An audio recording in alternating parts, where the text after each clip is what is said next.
Good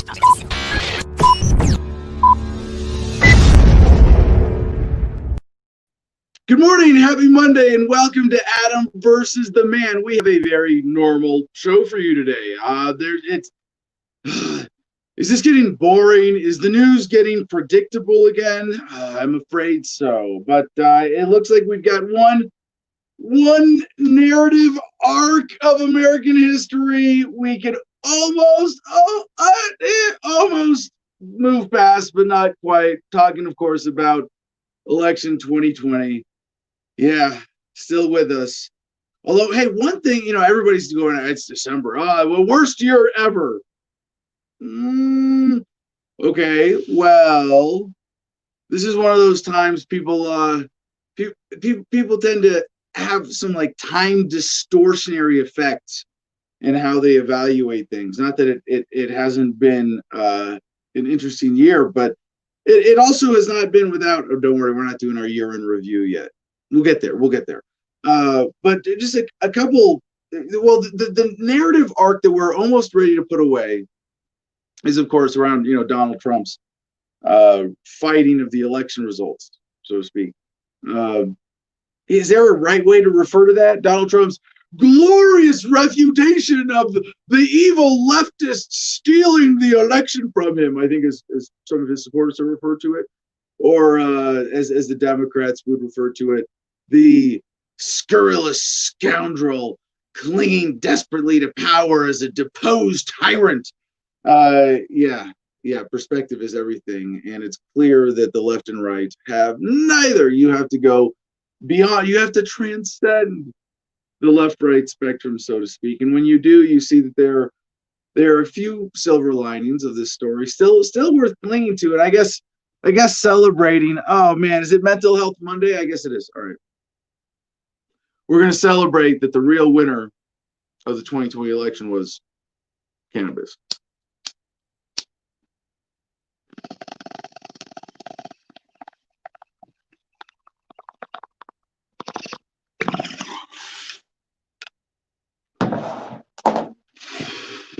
All right. One other silver lining for 2020 is, I don't know if you noticed this, but nobody gets the flu anymore. It's like we cured the flu. And I heard, one of my neighbors came to me and said, "Hey, Adam, I think I got the flu, and can you, can I borrow? You got some meds? Or can I borrow some?" I forget what he was asking for, and he said, "I'm having these symptoms," and I said, "Well, that's definitely not the flu. That's COVID. In fact, I'm going to have to report you to the authorities that you can be counted as a case, and you can't get me within 6 feet of you." I get the idea, but yeah, we have the arc of Corona. With I have to say at this point, being able to step back as an honest pundit, analyst, news commentator, that the arc of the virus is going a little longer and a little stronger than I had expected. I really did think that, and I still think it's significant, but that a lot of it was fueled by 2020 election hype. That there were so many things you could do around Corona by blowing it up in one direction or another that would favor Trump or Biden or the Republicans or Democrats more broadly. And in a sense, I gotta say I was wrong. I was wrong in that I believe there was going to be more of a general drop off of the coronavirus racket viciousness following the election. We have not seen that except around the vaccine. We got a big COVID block today. I think we're going to save it though. We got to start with the political block. We're doing political. I like the way we're doing the show right now as a sort of loose organization. But tomorrow we have a special episode. By the way, it is worth pointing out we also have a guest today. So today, not only do we have an election block, we have a grab bag headline block, and we have, surprise, surprise, the Corona block. We also have a guest, and our guest today is Alan Stevo. We tried to have him on a couple weeks ago, actually. But what we're here to talk about is this face masks in one lesson book that he published recently, the ultimate response to mandatory masking. And so I'm actually really excited about this, getting to sort of a practical policy level. And you think, or practical, when I say policy, I don't mean like political policy. People think in that term. When you say policy, especially with that kind of serious tone in your voice. But when I mean I say policy, I mean like personal policy. Like I've said from pretty well. I mean I got to go back again. Being honest. You know, I kind of fell for the racket enough myself that I thought we had Corona at one point. I was like, yeah, well, how viral is it? We don't know. It's everywhere. They want us to think that it's everywhere. But pretty soon after that sort of initial, I don't know, month or two of the Corona racket, where at least, and I called it a hoax. And I meant the response, not the virus itself. But on February 1st, like going way back, I was so proud that a month later, see, February 1st, my birthday, I did a podcast. It was one of the very first episodes of this new version of Anna versus the Man called The Coronavirus Hoax. And I'm not saying the virus was not real, but that there's a hoax around it, right? All the and I hate that I even have to make that distinction now. But of course, they came out and they had their extremist infiltrators in the crowd of skeptics to say, oh, the whole virus is a hoax. It was made in a Chinese lab, but they actually got it from an American lab who got it from aliens. I'm not saying it was aliens, but aliens. Yeah, that took a weird turn. So with that, you know, sort of point at which the fear didn't really, well, anyway, so yeah, it was February 1st. I did that podcast. March 1st, Ron Paul did column called The Coronavirus Hoax. I should have sued him for copyright infringement. No, that's right. No, would definitely be against both of our principles there. I'm just proud actually that my messaging that was so effective is that Ron Paul wanted to get on the same page. But even after that, I did fall for the general mainstream narrative of the virus. I hate to say that. It's embarrassing to admit it in those terms. But pretty soon after, what I came out with for myself came out with, but what I settled on in terms of mask policy is that when I'm on my property, you know, unless I have some specific reason to fear some specific individual, we're just going to do things like as normal. You know, I've had people visit here at the Garden of Freedom who had tested positive for coronavirus and then come here after either being asymptomatic for a while or 2 weeks have passed or whatever, and then tested negative myself in order to be a part of the Thanksgiving wave and to go see family around Thanksgiving. So my personal policy has been that when I'm out and about, I will never wear a mask proactively. That is to say, I will never put it on by, you know, because I saw a sign or because I felt like it or because I'm around other people. I will carry one. And what I like to do is if I'm in and out of places a lot every day, like if I have a day of running errands, I'll wear a bandana around my. Oh, I'm going to stop because we're going to save this for the interview with Alan. And anyway, my just to where I draw my line, or the only time I will sort of wear a mask is if someone who is face to face with me asks me to wear a mask, and at which point I might offer verbal resistance. Or, well, all right, I'll stop. We're gonna get today. We're gonna settle it. You're gonna have no question whatsoever about mask policy. Although now that I think about it, we're going to have to do the Corona block before we get to the Steve-O interview, CJ. Sorry about that. So we're going to have to do Corona. So we're going to do our political headline block. We're going to do our Corona block. We're going to do Alan Steve-O. Don't read into that. And then we're going to do our grab bag block and good news. We have some cool good news stuff today, not just from Good News Network and This Day in History and all that. But let's get Common Jim Freedom up here. We'll do our promos. Don't forget, today, I don't know. By the time you hear this, hopefully the site will be up. Having issues with Adam versus the Man over the weekend. You go to AdamVersusTheMan.com, and if it's not up, go to Patreon.com/AdamVersusTheMan.com anyway. And for $10 a month, you can become one of our good, better, best patrons. You can become a member of the Producers Club, and that's what counts. What are our numbers? Okay, good, better. Yeah, better is $10 a month. So if you're $10 a month or more on the Producers Club or on Patreon, you get into the Producers Club, as well as 15% off your order at the AdamVersusTheMan.com store and free shipping. So please support the show directly those ways as best you can. And if you're a cigar smoker like myself, check out CigarFederation.com, one of our affiliate partners, where promo code ADAM10, ADAM10, gets you 10% off your order. And finally, MakeThemDebate.com, where we just, I don't know, why haven't we had another debate happen? It's been over a month now, hasn't it? The last one was so good. Seems like such a cool platform. I hope you'll check it out. All right, let's get Comment Jim Freedom up here, see how the audience is doing this morning. I hope that was not too much of a rambling open, but I felt that was a good way of sort of setting the stage for the week. You know, this is where we are, Jim. Before we get to comments, I want to ask you, and that general opener, the objective being, you know, let's get everybody, before we jump in any specifics, anything new. This is where we are, people. Did I miss anything? Anything big? Not that I can think of.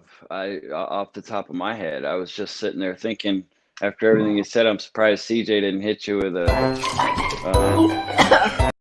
one of the. It is not contained. Did I say it too many times? Well, you know, it's Well, I guess we got to do the Corona block.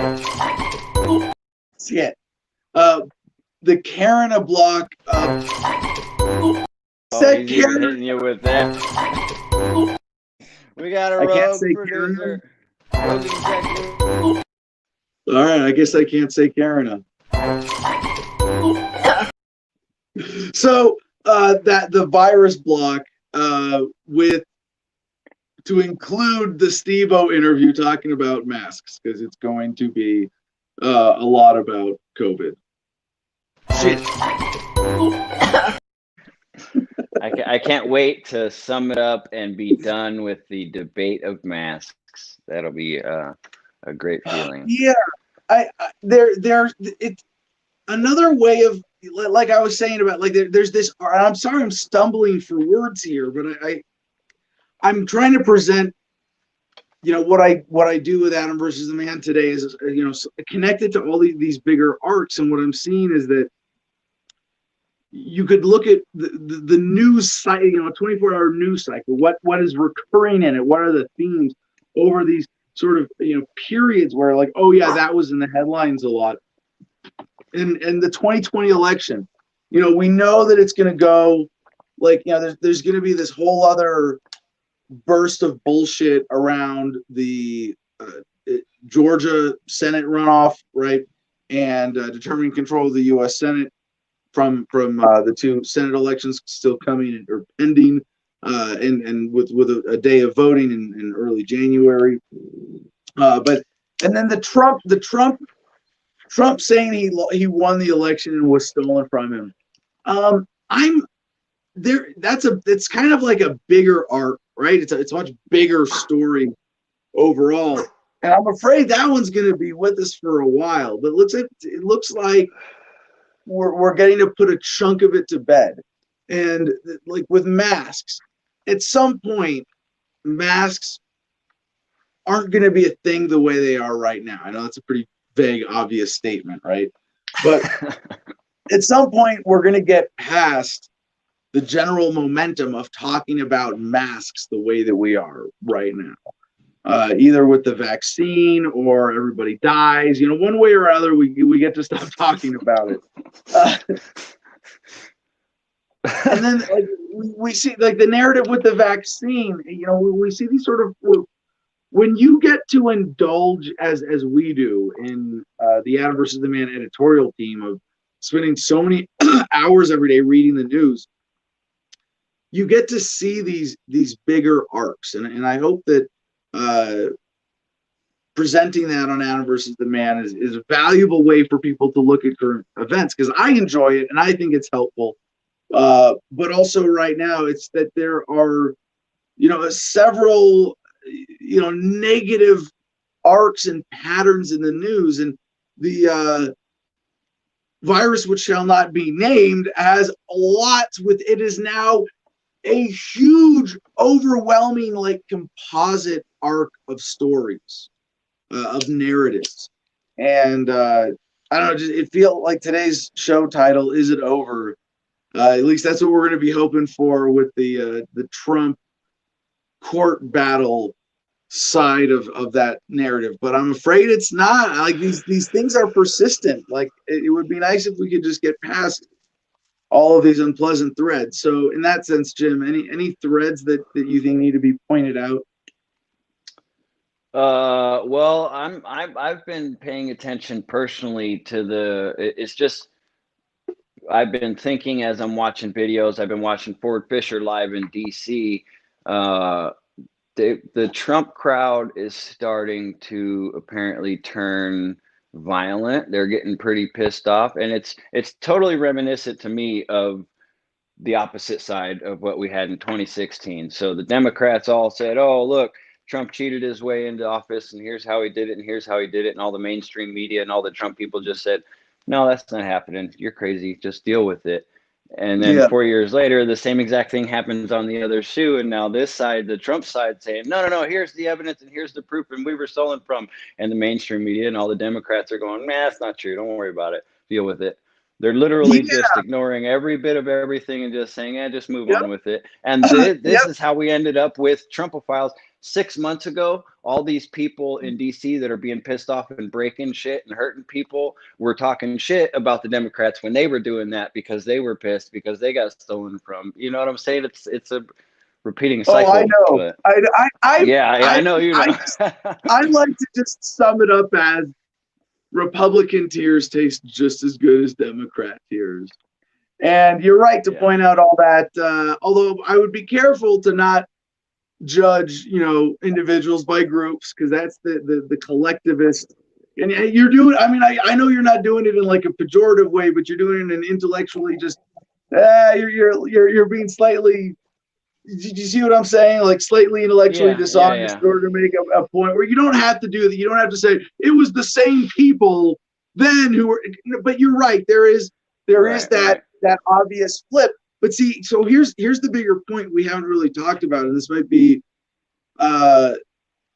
maybe just looking for a silver lining, but this might be the much more important long-term historical trend out of this, that the political polarization is driven by the partisans inflaming the fringe emotional sentiments of their base, and that there's a kind of if it's happening on one side. Remember, like when it happened when Trump won, there were a lot of people on the right, quote unquote, correctly pointing out that the left was behaving in an extremely infantile way. I use that word very precisely, not childish or retarded, as in literally retarded, not the abstract pejorative reference to people with disabilities, or the politically incorrect way, but or even deranged, although that's words, but I mean infantile. And now we see the same thing happening on the other side, right? And with like what you said in DC, there when you say, like, even from what I've seen, and as significant as it may look from the videos of Poor Boys, and this is one of our stories in the political block today, or Proud Boys, Poor Boys. I'm hungry. I'm thinking sandwiches. When the Proud Boys start, we should start making Proud Boy sandwiches. There's like a turd on a bun, and we when the Proud Boys, no, I consider the Proud Boys allies in general, or I mean, I don't want to say allies because then you're allies with those assholes who just did well, like not all, but like in theory, I'll say I respect them as activists, and I believe that overall, they are pulling humanity in a positive direction of awareness. If some things they do are totally wrong and misguided, I'll say that their general thrust is positive. And I don't like seeing them judged unfairly. And for what you said, Jim, what we're seeing in DC over the weekend, the big thing, the big weekend, they were gonna, like who not, like I don't know, they made it sound like some, something like, and I was waiting, but no, rallies and fights and what we saw that you're referring to, I believe, if there's something else, but the Proud Boys crowds sort of stampeding around DC after their event and actually tearing down BLM signs in front of black churches, lighting them on fire, and crowds cheering. I mean, that's and it's there's like, I don't want to try to diminish that. Like, obviously, there are people on the left who are usually trying to exaggerate. These are relative. I don't want to say harmless, because that's definitely, but they're more symbolic attacks. I hope that's not dismissing them, because some people on the left will jump in and say, "But Adam, this is the first step towards lynchings," and it's like, I don't know about that. But yeah, definitely condemnable, and the general hatred behind it from the Proud Boys, absolutely, I condemn it. The lack of respect for property rights, more importantly, represents and reveals, I think, the big hole in their ideology in general. Right, is that they don't have a fundamental respect for property rights. Now, again, I'm doing this thing of projecting onto the group from what we saw in DC, which could have been the work of, I mean, no matter how many people are cheering in the crowd, crowds are easy to manipulate, right? That it could have been the work of infiltrators or saboteurs or who knows. But clearly the people who are in it, 4 people stabbed, and dude, honestly, most of what I know about this is from the Producers Club Telegram chat, not from looking at stuff myself, because I'm like, it's kind of it's drama. Like, do I care? Do I really want, what was the exact physical circumstances of the stabbings, so I can evaluate them and decide who's responsible and how do they line up on the left-right spectrum and how does their ideology compare? Like, I don't care, because I don't want to get sucked into that. But to the bigger point of what you were saying, Jim, that that I like to make fun of by saying Republican tears taste just as good as conservative tears, or infantile Republican tantrums are just as entertaining as infantile Democrat tantrums, right? To be one little layer more specific there. But what does that reveal then about the evolution of American politics? I like to look for the snake eating its own tail narratives, the like self-destruct mode, the things that are spiraling out of control, like the debt and the deficit and the devaluation of the dollar. Even the police state is in a kind of self-destruct cycle where more laws are passed on top of more laws, and no one can ever really, even at the community level, get a handle on the problem reigning in their local police department, funded by federal dollars and empowered by a federal legal system, using military gear handed down from the military, the U.S. military, to cops to use against you, the American people. So I see that there might be, and I don't know, there might be a dynamic here where there's an emotional manipulation that we cross a certain threshold of between 2012 and 2016. And then Trump, if Clinton had won, you would have seen Trump supporters being just as childish as Clinton supporters, right? Maybe. If this is sort of like an across the board phenomena of, in the political realm, the old party system has gotten so good at emotional manipulation that they've got us, or at least a visible chunk of the population that they can use to stage events like this and define the bigger narrative for everyone. They've got them in a mode of infantile behavior that makes them more prone to manipulation. It's like, how did we domesticate dogs from wolves? They did this analysis by genetic testing many centuries later, obviously, and found that the key element genetically that explains the traits that domesticated dogs have, in contrast to wolves. They're same species, right? They're just different subspecies, I think is the technical delineation. But wolves domesticated became dogs. And it was that there's a gene that keeps them in an infantile state. And part of that state of being infantile is being unsure of yourself, lack of confidence, and a heightened obedience and loyalty to authority.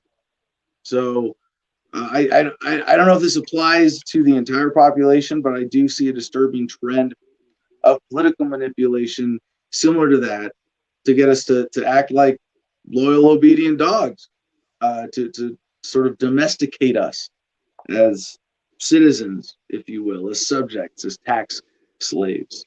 Does that make sense, Jim? Yeah, I understand.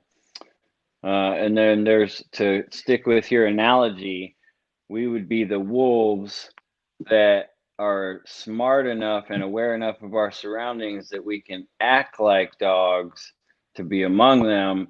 But anyways, where I'm going with this is we need to be focused on being in these crowds, and not everyone in this crowd is violent, like you're saying. There's people in these crowds, the Trump crowds, that are just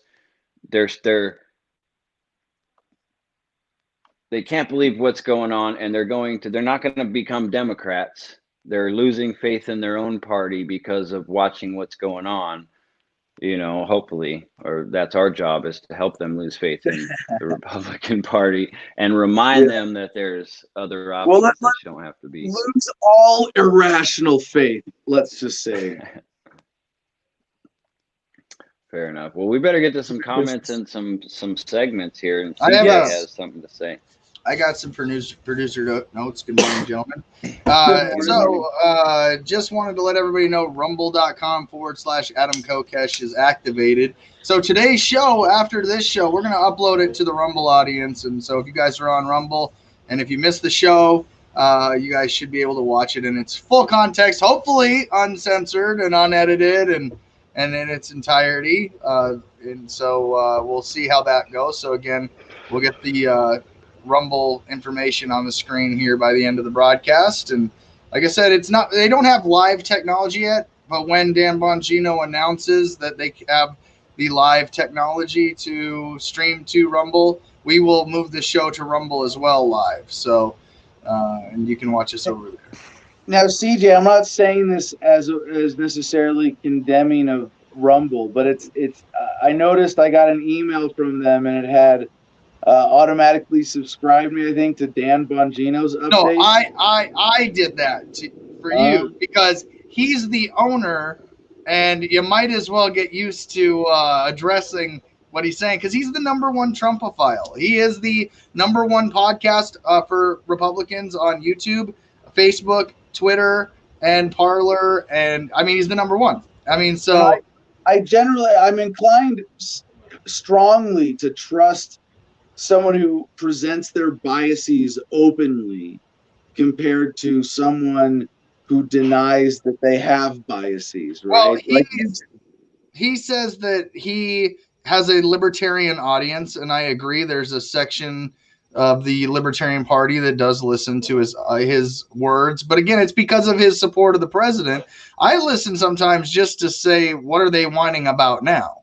Mainly for myself. But the idea is that he says it's a free speech platform, so we should put the man's word to the test. And we've experienced censorship. He's experienced censorship. And that's why he invested in these other, accounts. So let's give the man the benefit of the doubt and take our content and at least upload it there. And if it has a following there, awesome. When it goes live, we can take that show and broadcast it in no differently than any other platform. So I'll say this: I was resisting it at first when I heard that name, but what you're saying right now makes perfect sense. Like maybe because he's creating it, it's going to bring a bunch of Trump supporters there, but if we need to be there to inject the message onto those minds. If he's saying he has a libertarian audience, let's bring him a libertarian candidate for president to his platform, and let the audience see if he censors us. And see if he censors us. Absolutely. If he censors us, we make a whole show about if we have to make a Rumble censorship intro, we'll take it straight to Dan Bongino. That's true. That another thing that I like about this is that Dan Bongino, by putting his name and face on the front of it, essentially has his reputation at stake with tied into it, and his integrity. If he's the CEO essentially, or the shot caller there, for sure. Whereas YouTube is this faceless corporate entity. And there are advantages and disadvantages to both. I also want to make sure if we get on Brighteon. I forgot to mention this one last week, but Mike Adams' website, we at least need to look into this. But I just want to let the audience know here that we are looking for a distribution intern to handle getting our content out there. I have no particular attachment. I do have a silver YouTube play button plaque somewhere. I still got to hang up. I don't know if I want to hang that one up in the studio. It's like, it's oh man, so many mixed feelings about YouTube. It's like an ex you can't get out of your life. Why would I put their picture on the wall in my office? But yeah, when we hit 100,000 subs, I got a little plaque from them. But I want to be on, as many platforms as are worth someone clicking and uploading our content. And if we're looking for an intern who can be working from anywhere that they have good internet, where they can basically work with CJ on that side, so CJ can get the first uploads out, and then you can take over, and we can give you access to running all of these other accounts for us, and be monitoring where that content is getting an audience, and that sort of thing, where it's worthwhile. Anything you want to add for that, CJ? Yeah, one last thing before I hop off here and we get to the news. Our debate manager, Mercedes, wants you also know that once we get onto Rumble, we can also use that as a way for make them debate and see if we can get Dan Bongino to debate Adam Kokesh on maybe censorship. I don't know. Maybe a great idea. Maybe you guys can talk about why he invested in another platform, why in your story about censorship with this show and this brand, and see if maybe Rumble can offer that free market solution to the big tech censorship that he claims it should be. So, I mean, ultimately, if we bring the audience that we had on YouTube over to there, and you had the same numbers that you do there that you do here, again, you'd be competing on the trending list every week. So, but YouTube artificially shuts us down over, that which shall not be named. And now all of a sudden, go ahead, Jim, hit it. And next thing you know, this it tanks your livelihood. And in the age of the virus that shall not be named, a lot of people's incomes are going to now depend on that ability to stream and have ad revenue and retail stores online and merch and do broadcasts and shows just like this. So it's really at the forefront to get in now. And that's why I think we're going to make a smart move by uploading to Rumble and sharing that Rumble link to your socials, your Facebook and your Twitter, and promoting our Rumble channel as an alternative to YouTube. So that's just for that today. And so look for that there, rumble.com/Adam Kokesh. And that's all I got, sir. All right. Jim, any more Okay. comments before we get to our political block here? Matt Baxley points out that the rays of freedom are bright today. Is your screen frozen? Because you got light coming in from the freedom logo. Well, your finger blocked it now. It looked great. You messed it up. There it is. Oh, wow. Oh, yeah.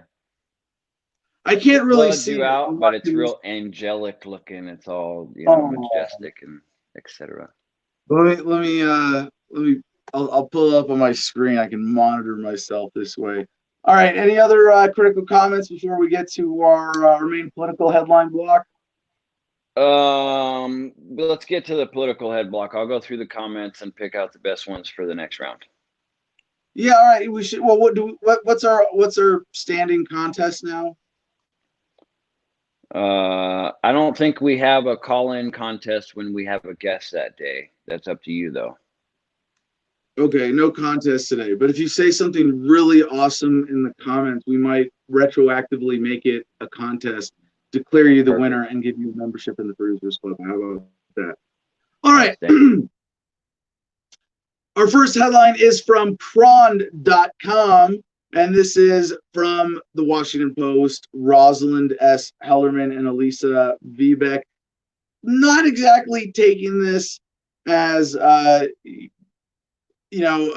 Washington Post is some unbiased source. So, everything with a grain of salt here. And I'll jump ahead from this headline to the conclusion. The headline is how dozens of judges across the political spectrum, those words make me want to throw up in my mouth a little bit. How dozens of judges across the political spectrum rejected Trump's efforts to overturn the election.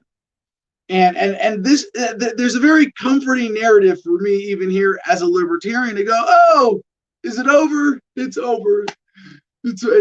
As of the 4 stabbings in DC this weekend, maybe it's over. Maybe this will take the wind out of the sails of this destructive, uncomfortable, negative news narrative that has dominated headlines since the November voting. I don't want to say the November election, because the election of 2020 is ongoing and yet to be fully settled. Of course, we have the runoffs in Georgia still happening in January for the U.S. Senate to determine control of that body. But jumping ahead here, it does look like this headline is relatively fair.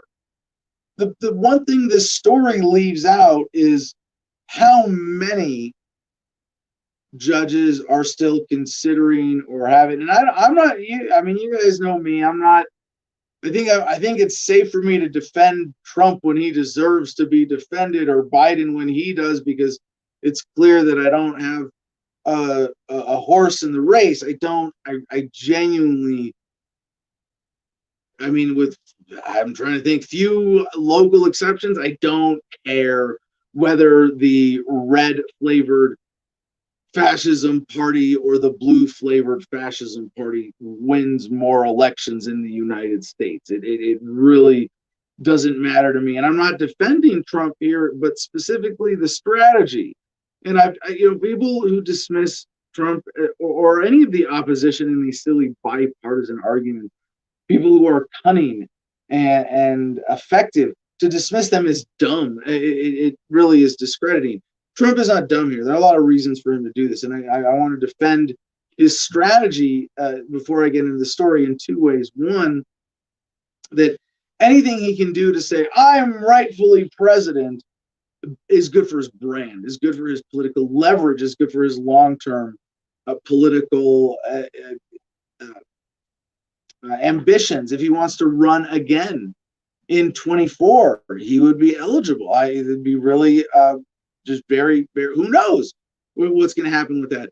But also legally, in terms of this story, he really only needs one judge to intervene. And of course, I know it's more complicated than that. And if you go back to the Bush v. Gore 2000 presidential election, it was there was a process of it getting from state courts to the Supreme Court and back to state courts in terms of deciding where the count was going to stop. basically.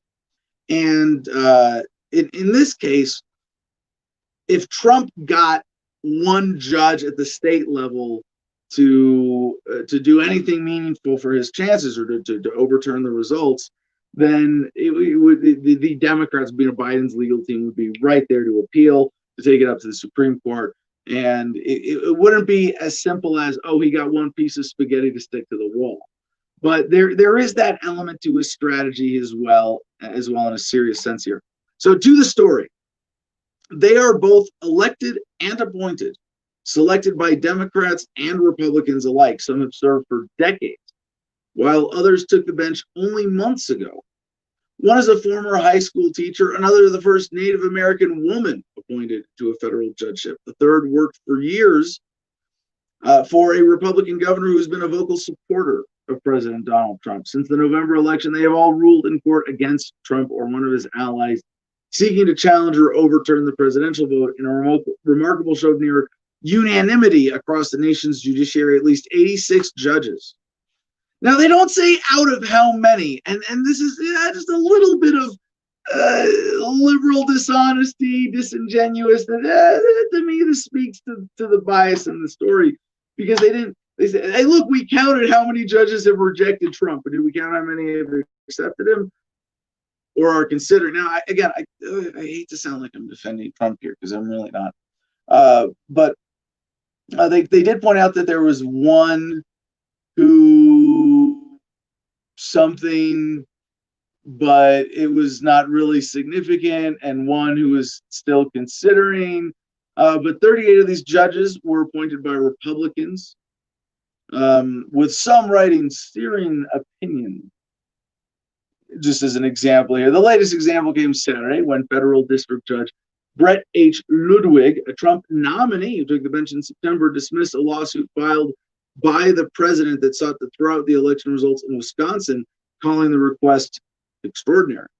Quote, a sitting president who did not prevail in his bid for re-election has asked for federal court help in setting aside the popular vote based on disputed issues of election administration, issues he plainly could have raised before the vote occurred.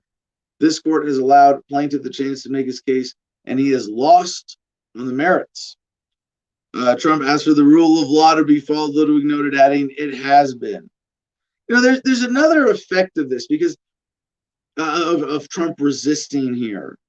It does take the wind out of the sails of the Biden supporters' celebration, or the anti-Trumpers celebrating that he lost. Well, we're not really, he hasn't given up yet. And you know, they're gonna have to kick him and kick him and kick him, and this is it. But they don't get to kick him. Oh, he's out, he's down and out. There is that animosity, that infantile animosity among the hyper partisans and the polarized in politics today. So Trump is still saying, this was December 10th, quote from him, this on Twitter, the Supreme Court has a chance to save our country from the greatest election abuse in the history of the United States. 78% of the people feel no, the election was rigged. Yeah. So back to the story. Since the November 3rd vote, Trump supporters insisted he be given a chance to challenge the result in court. And even just lately, I mean, just the last part of this element of this narrative, this disgusting, embarrassing national moment. National Post as our next headline: Trump files motion to argue in person before U.S. Supreme Court that he won election. And this is from Reuters. If the justices let Trump join a Texas lawsuit, it would create the extraordinary circumstance of a president asking the top court to decide that millions of votes did not count. Obviously, there's a bias right there in the sub-headline, because is that what Trump is doing? No, he's not saying these votes shouldn't count. He's saying that they're not legitimate votes in the first place, or that it was the number is the product of fraud. But this is President Trump and 17 U.S. states on Wednesday threw their support behind a long shot lawsuit by Texas seeking to overturn his election loss by asking the U.S. Supreme Court to throw out the voting results in 4 states. But it looks like now that is not going to happen, despite the protests. And what we saw with the demonstration over the weekend, led at least partly by Proud Boys, featuring Alex Jones, Michael Flynn, at the protesters, counter protesters, BLM and Antifa were there apparently. And 4 stabbed, 33 arrested as Trump supporters, counter protesters clash in downtown DC is the headline from NBC Washington. Groups of demonstrators from Saturday's rallies in support of President Trump skirmished with local protest groups along the K Street corridor near Black Lives Matter Plaza. And this is just so dumb. So dumb. 9 people injured, 4 stabbed, 33 arrests. How infantile. How stupid, how petty to fight in the streets like this. And this is where we saw, I mean, there were very fine people on both sides. No, they're disgusting, immature products of political propaganda and manipulation on all sides of these bullshit street fights. And I don't want to say, yeah, there's no such thing as bad people. I get it. I don't want to give that up here. But no, this is not people being their best. This is not people being very fine people, as Trump famously called the people there in Charlottesville at the Unite the Right rally years ago. This is just the product of the worst polarization of the American people. And I mean, it's a small minority. There's a lot of infiltrators on both sides, very disgusting people. There is manipulation. Remember, and I have to point out that, like, we've uncovered how some of these things are possible from the incident where a Russian troll farm made a protest and a counter protest happen in the U.S. And you go, really? Are we that freaking gullible? Or are Americans so thoughtless and emotionally driven when it comes to politics? Maybe. Well, given that that's the case, I think we should turn to none other than South Park for a good laugh to round out this political block. Found this through Mashable.com. South Park creators deepfaked Donald Trump web series is eerie and hilarious. CJ, let's roll this tape. 4 minutes. We interrupt our normal programming for coverage of the presidential address live from the White House. Hi, kids. I'm Donald Trump, your president, and I'm going to read you a story. It's a very special story about a very special reindeer. Once upon a time, in the forest, there was a little reindeer. All the reindeers agreed he was the best reindeer out of all the reindeers. The next day, a grumpy old sleepy-eyed reindeer came into town and started saying, you know, the reindeer who's awesome, you know what? He's not awesome. But he is awesome. All the reindeers said, but he's awesome. I think that we should have an election. I mean, like a vote to see who is the best out of all the reindeers. Why do we need an election? We don't need an election. Everyone knows I'm the best. The forest has never been better. But he demanded an election. So they went to the North Pole and asked Santa. And he said, Ho, ho, ho. What is it, my reindeers? Santa is a little busy. It is the run-up to Christmas, after all. said Santa. The mean, sleepy-eyed reindeer walked up to Santa and said, I want an election. I want to prove that I'm better than this guy who thinks he's the best. I am the best, and everybody knows I'm the best. And Santa looked up from the toys that he was painting and said, What silliness is this? An election? In the run-up to Christmas? Anyway, everybody knows he's the best reindeer, said Santa, chuckling. I want an election. The cool, awesome reindeer said, okay, I agree, we'll do it. But only if you can promise that it's not rigged and it's not a fix. And the big day came in the forest and the election happened. People started cheating. The numbers changed. 300,000 in just Pennsylvania. And that's Dominion. And who owns shares in the company Dominion? And they say he won. He's won. He won the election, and he did not win the election. He didn't win because they cheated, and I fought an honest election. And do you know what happened to the little reindeer? He died. And they all cheered his death. It was so sad. Nobody knew what happiness was anymore. And there was no Christmas ever again. This has been Channel 9 Cheyenne's coverage of the presidential address. We now return to normal programming.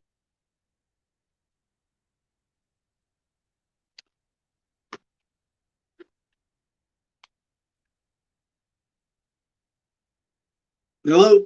Oh, I guess the screen froze on me. Excuse me. Welcome back. I hope that was fun. No? All right, there we go. So one last headline before we get to our comments and our guests today and our block. The Daily Wire has this: President Trump claims he will declassify everything over Democrat lying and treason. Now, remember, this is the president who promised and then changed his mind on declassifying the JFK assassination files. If only this were true, but there are too many people who, in the deep state, who he has somehow failed to root out, who would have a gun to his head as soon as he threatened to declassify anything important. But this is specifically over his apparent concern that the Department of Justice and Attorney General William Barr withheld information about an ongoing DOJ investigation into Hunter Biden, the son of Democratic president. Okay. If only that were the case. If only we had declassified documents to look forward to. All right, let's go to comment. Jim Freedom, checking with the audience again. What do we have for comments on any of that? People weighing in on partisan silliness. I hope people in my audience know better. Yeah, I think so. Well, we got an LOL and a "this is good" while we were playing that video. That was pretty funny. That part where he was he cheated when he started getting excited. It was just, but that's a crazy fake. That's what they call a deep fake. That's what they mean when they say deep fake, because that was a really good one. That was like an obvious Photoshop, but it was. Well, I don't know. It was good enough that certainly. I mean, the point is, it's a casual viewer. If you saw a clip of that, you wouldn't know. Yeah. Right. Yeah. That could fool some people for sure. I could. Yeah. It's crazy. Craig Darty says it's not over till the vast majority see the status BS on both parties and reject it. Well, I guess to the bigger point, thank you. As long as enough Americans buy into this, it's going to get worse. Like, it's just, beatings will continue until morale improves, in other words. That's how it goes down. It's horrible. Debbie Hart, I think she may be referring to what I was saying. Says, excuse me, then Black Lives Matter and Antifa were looting and burning down cities. Not one Democrat condemned it, and President Trump did all the time. Oh.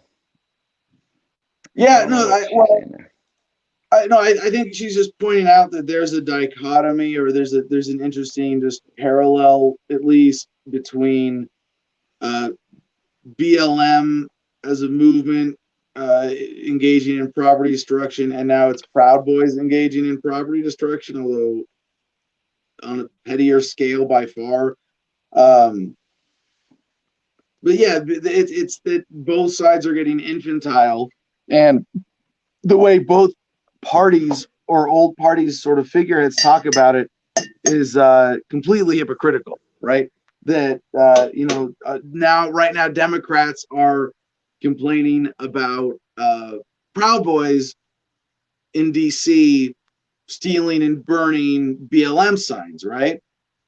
But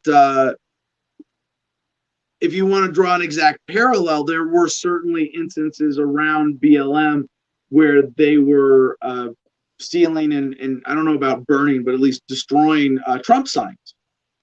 And if you condemn one and not the other, you're a hypocrite. And when the Republicans and Democrats go, look at them, they're all a bunch of hypocrites, I go, yeah, you're both right. Accurate.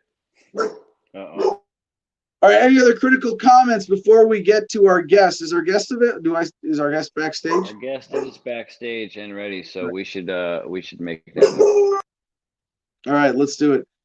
Ladies and gentlemen, joining us today is Alan Stevo. He is the author of Face Masks in One Lesson, and a huge endorsement. Walter Block was said about this in his endorsement. What does Stevo's writing mean to me? All the world. Our good friend Walter Block, Professor Block.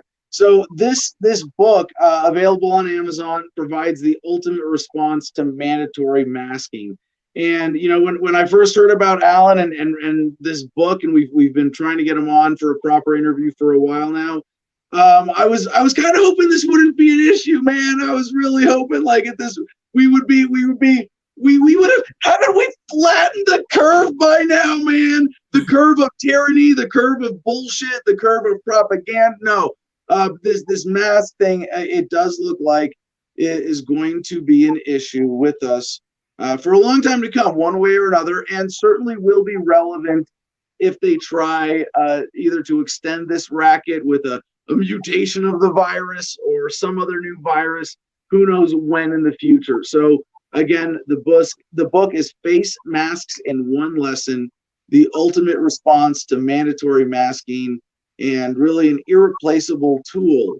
Now, Alan, thank you so much for joining us. Before we jump into this, tell us a bit about yourself and what background might have led you to decide to write such a book. Thanks, Adam. Just like you were saying, I'd like the book to grow obsolete as quickly as possible, really. I'd like us to get on this. And when I started writing stuff about this in March, I did not expect that we'd still be here. I think no matter what the folks were saying about 18-month lockdowns, I just didn't think that it would happen. So I've been writing about topics of personal freedom, including health freedom, for about 15 years now. I'm a syndicated columnist. I write in lots of print publications. This year I've written 40 or maybe 50 pieces so far at LouRockwell.com, and was active in Ron Paul 2008, 2012, and Rand Paul 2016. And these have been important topics to me. So when the lockdowns started to become suggested, I was paying attention, and I watched, unfortunately, a lot of my most vocal smaller government and ANCAP and libertarian friends just kind of shrink and call for lockdowns, and that was a bummer to see, and it was motivating too, because I knew there had to be more people standing up and saying, hey, we gotta stick to our principles even when we're scared. It's okay to be scared. We can figure this out. Yeah, no, I share your sentiment there. It's kind of disappointing that it seems like a missed opportunity for the libertarians to have stood up and taken some leadership in contrast to the old parties. And there are, I gotta be humble though. I don't like, there are a lot of people when you say stuff like that is, people I consider colleagues that I'm just like, there's no face palm big enough. But I also, look back at my own history with this and go, Adam, you thought you had the virus for a minute there. I fell for a lot of it. No matter what, when there's this overwhelming storm of propaganda, you're going to be misled by some of it. And it's interesting that we both kind of misread the timing on this one early on. And I think everybody did. I don't think, you and I, but we both thought it was going to be over a little bit sooner. I mean, at least it would be kind of winding down by now. And it does look like it is winding down, at least to the vaccine phase of this crisis. But they're saying that might even be years away. So what do you think about the current, before we get to your book and masks specifically, what do you think of the general resistance that we're seeing to COVID right now? The gym owners in New Jersey, the restaurant owners in California. We see protests around the world in different forms, people saying just one way or another, I mean, we're not going to put up with this. All the other protests, we were going, don't wear masks, and say, no, this is more important. And how does that, what does that bode for the momentum of this larger coronavirus racket?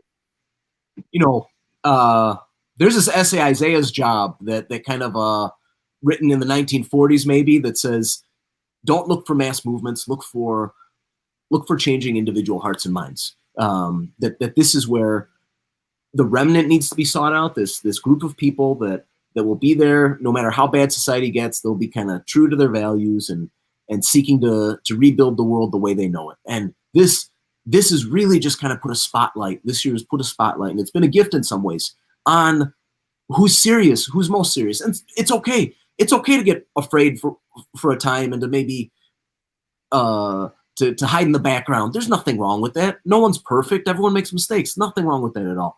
Well, like I learned from snowboarding as a kid, if you don't fall every now and then, you're not challenging yourself. Amen. This year, you talked about restaurant owners. You talked about other businesses, gym owners, and in California, they say there's 500 churches open right now. There's a group suing the government. Yes, thank you. Gotta respect churches resisting right now. Amazing. Many churches have cowered and virtue signaled as loudly as they can.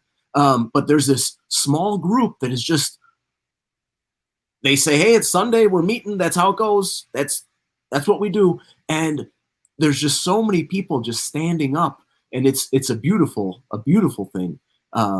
And I hear from my vaccine safety friends that there's no work that they had been able to do in the past that could have grown their ranks the way they've been grown this year. Because people would just, unless you're having a child, you don't ask questions like, well, why would you give a hepatitis B vaccine within 3 hours of a baby coming out? Why is that necessary? Or how safe does this DTaP vaccine look really against other vaccines, right? You don't ask these kinds of questions. Suddenly, they're being asked in the mainstream. And yes. The same I've heard about my homeschooling friends. You could never have grown the ranks the way they were grown this year, and the way they will probably continue to grow for some time. So there's things you see in this evil that we can be super proud of. So how, just to the momentum of this and the timing, how long, I mean, do you expect, the general sort of obvious narrative right now is that vaccines are coming out, first one delivered today in the United States, and that it's going to be a few years before we can get them out to everybody, to get to some sort of critical mass of immunity of some kind. But things are going to be in some various form of reduced or stepping down lockdown. Well, in some places the lockdowns are going to have to get worse. But overall, that's the arc of this thing. 2 to 5 years. I saw in one story, just some expert quoted 2 to 5 years before we get to that point with vaccines. The science behind this vaccine is so unknown. Anybody trying to tell you otherwise is bullshitting you, right? It's sad how much BS there is out there right now. so I just don't believe anything being said out there in the media about this topic right now. And even 2 to 5 years, I don't know. What I know is this: these lockdowns, they don't end in May. They were talking about our 2 to 3 week lockdowns in May. They were saying, oh, we need to have a blue ribbon panel, and who should decide how to best stop the lockdowns to make society normal again, help society be normal again. And it was just, you don't need a 38-member blue ribbon committee to tell you how to live life again. You just, one person at a time, we just go back to normal. We stop wearing the masks like I recommend in the book. We say, no, I'm not going to take your silly vaccine. I'm going to go to the grocery store. If the grocery store doesn't want me, I'm going to go to the next grocery store. Whatever it is, life goes back to normal. You see grandma on Thanksgiving. You deal with what happens. Life gets to normal again. That's it. That's how this all ends. It doesn't need to take years or months. It can happen today in your own life. There are people who've been living normal since 9/11. And you are a person who has stood up for a long, long time. You've been exercising your muscles. And if some people, they've been laying in bed since 9/11. They've been saying, you know what? Government came along and said, okay, child, go to the bedroom. We got this from here. And they laid in bed. You lay in bed for 20 years. What happens to your muscles? They atrophy. You try to get up and do jumping jacks, you fall down. Your muscles don't know what's going on. And people like you, Adam, are out there. They've never gone and done the pose of submission, the I surrender pose at TSA. They've never raised their hands in the air. And when they saw this face mask coming, they figured out loopholes as quickly as they could about the I surrender pose. When they saw the face mask coming, they said, oh, another government scam to get me to do something I don't want to do. Yeah, I went, these same kind of people, they did 40 trips a year, back and forth through TSA, never did the I surrender pose, had government thugs with badges yelling at them about how they're terrorists and baby killers. These people who've been exercising their muscles since 9/11, they thought nothing of this face mask. And right now, any of us can step forward and say, hey, I'm not going to wear this face mask anymore. I'm going to live a higher standard. And this is this opportunity to kind of exercise some of those muscles. And I worry, maybe I'm wrong, hopefully I'm wrong, I worry anyone who'll wear the face mask will take the vaccine. Well, I hope it's not. I think there's a lot more skepticism about the vaccine than the masks, because you can take off a mask. You can't take a vaccine out of your body, right? So, but to the masks, and by the way, I love that the TSA and mask parallel. That's a really good comparison to draw. To the history first this year, as I've said, it's so important that we, the people, write the history rather than letting the authorities do it. Because if the authorities do it, their version of it will be, well, when we realized that the virus was a threat, we immediately put in place appropriate guidelines for mask wearing and requested that our citizens comply without coercing them at all. And by and large, they followed along, and we were able to flatten the curve because of this brave intervention by we, the government. What's your version of that story? So this has been, it's a norm throughout. Government always wants us to believe that there's no resistance, that what government did made the most sense possible. And this is just a constant story that you'll have people who will say to you, hey, why don't we go and look back in history and say, oh, what if great grandpa would have just opposed the income tax? What if great grandpa would have just opposed the Fed or the confiscation of gold? Why didn't anyone stand up then? We would have been in a different situation. No, people were standing up. There's always resistance but the powers that be want you to believe, oh no, why is great grandpa? He wouldn't have stood up to an idea like that. Everyone loved the idea so much. There was no resistance ever. And this is part of what is taking place this year, that constantly there's this gaslighting of people where they're told that 18-year-old kid at Trader Joe's is now a frontline worker when he's yelling at a grandma about a face mask. Like, there's nothing more twisted. And the real heroes, the real heroes of this year, the stories of them haven't totally been written yet, but you're telling some of them, Adam. And right, these are the people who stood up to their governors. These are the people who give their governors heartburn that their governors will never acknowledge, but their governors know. Every time a new YouTube video comes out, every time there's a protest outside their home at dinner time, they know, oh, it's that person again, isn't it? Right? You got people like that in Idaho. You got people like that in California even, where you go 20 miles in from the coast and it's like a different state. You wouldn't even believe it. Most people wouldn't believe it. This is being written right now, this history. And we must look for this resistance and praise this resistance everywhere around us because it's so special right now. Yeah, absolutely. I couldn't agree with you more. And I want to do as much as we can with this platform to share those stories and interview people who are resisting with their businesses and the mandate specifically. But Alan, to the narrative here, how did we get to this point with mask mandates, and how bad is it? There's some arguments about, well, in most places it's not even enforced. What's the big deal?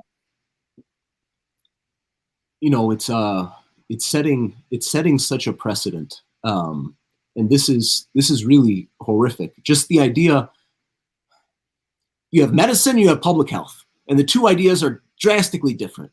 Public health wants there to be no difference as much as possible. And there's plenty of technocrats in medicine who are just, they couldn't even fathom what the difference would be. But if you look at medicine, and there's plenty of problems with medicine as it's practiced, but if you look at medicine in its ideal, we go back 2,500 years, the Hippocratic Oath, and before then, where you have one doctor and one patient, and it's the two of them together against the world. That's the notion of medicine. There's so much more into it, but this is just foundational to the concept of medicine. And then in this, like, really, this period where some just unpleasant philosophical concepts arise in the world, 1870s, 1880s, you have this idea of public health come along. And it wasn't called public health at the beginning. They came up with that nice sounding name because who could oppose health? But public health is this plebiscite. Instead of you and the doctor against the world, public health is this plebiscite. Your neighbors voting about what Adam's medical care should look like. And this is just total 180 from what medicine is. And right now we're learning. You got public health officials in 3,000 counties, 3,000 plus counties in the US. What does a country look like? A relatively free country. What's that relatively free country look like if suddenly on the Ides of March 2020, you let the public health officials run that country with very little check on their power? What suddenly happens? And we're seeing, right? You descend in this horrific corona communism that I would never, in the USSR, the openly atheist state run by the openly atheist communist government was never able to close the churches. I would never have imagined this could happen in the United States. I'm totally wrong. And if the church is going to be closed, that means that every NRA member's gun can be confiscated too. Maybe not every one, but a lot more than I would imagine, I think, can be confiscated. And it bodes very poorly. How many people can you get to wear a mask that is demonstrated in CDC journals like Emerging Infectious Disease, May 2020, a fantastic study from Zhao, that the mask not only doesn't work, but the mask may have negative impact on the wearer, negative impact on society, not negative impact on the wearer, forgive me, negative impact on society. It doesn't even go into questions like, it does go into questions like, could this exacerbate the spread? Yes, it could, to wear masks improperly. It may be better to wear no mask. It doesn't ask questions like, how does this impact the wearer? It doesn't ask questions like, what does it do to a child to suddenly not see faces anymore, not see facial expressions, to only see this small portion of a person's face, many people around them? We're not asking questions like this. We're instead experimenting on our children. We're experimenting on society in real time, which isn't just. This is not appropriate. We've opened up a really horrific door. Adam, earlier we were talking about precedent a little bit. May I read a 30-second, it might be 45-second story from my book, an email sent in from a reader at Lou Rock. This is, to me, it's just a beautiful account. And I wrote a piece at Lou Rockwell. It was something along the lines of the story they want you to believe, that no one resisted. And it was essentially what I said a few moments ago, that this is the constant narrative. No one resisted. Everyone believed it. Grandpa followed along. But all over the U.S., your family might have it. Other families might. I know numerous families that have this. They have coins from the Depression era, golden coins. And if you ever come across a family like this, you need to say to them, oh, so in 1933, your grandfather had so little faith in Roosevelt and the federal government that he was willing to hang on to this gold coin even though he could end up in jail. Is that what this gold coin is signifying? Yes, that's what the gold coin is signifying. But I promise you, the New York Times reading family is not saying to themselves, whoa, Grandpa really hated Roosevelt a lot. Maybe he didn't hate him. Maybe he just didn't trust government that much they'd like us to think today. Here's what one reader wrote. Dear Mr. Stevo, in 1933, when Roosevelt closed the banks, my great-grandfather, Marion Hezekiah Kai Holden, Old Man Hendricks, and Old Man Chitwood, that's all I ever heard them called, saddled their horses and rode into town, Atoka, Oklahoma. When they arrived at the bank, they pinwheeled the horses up to the front door. Each man had a Winchester laying across the saddle horn. There was a U.S. Marshal on either side of the door. Old Man Hendricks got down and went into the bank and withdrew all his deposits in gold and silver coin. He returned and remounted. Then Kai did likewise, followed by Chitwood. They were the only ones that got their gold and silver deposits out of the bank. The U.S. Marshals never moved. Be blessed.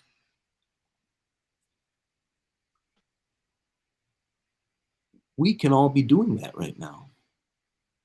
Mark Twain in Huck Finn tells a story about how one brave man can shout down a lynch mob of 10,000 because they get their courage from the numbers. They don't have their courage inside of them. It takes a lot of guts to do the kind of things you do sometimes, Adam. And you come under a lot of criticism from all over the place. And as far as I can tell, that doesn't stop you because you have self-esteem. You don't really care what most people think of you. And I think there's a lot of people who have been studying good libertarian ideas for a long time who are so well positioned to use those libertarian ideas right now. And if they're unable to say, it's time for me to step up and lead, it's time for me to have the courage, it's time for me to be ready to shout down any lynch mob that comes up, if it's 10,000, 100,000, no matter how big, I have the self-esteem to say, I don't care what you think of me. There's a wonderful author, Stephen Baskerville, he writes, he who is afraid to anger or offend is not yet a man. It doesn't matter if you anger anyone. It doesn't matter if someone gets offended. That's not the point of any of this. You got to be yourself. You got to tell your truth. That's it. And the world really needs a few more people who get it to step up right now, to be a little bit more like the courageous and self-esteem filled, I'm going to say, in a very positive way. I mean that, Adam Kokesh. I have praise for, I'm not, Adam,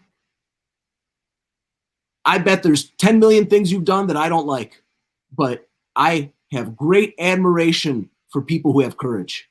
And there's Alex Jones. There's plenty of things he does that I don't like. The man has courage.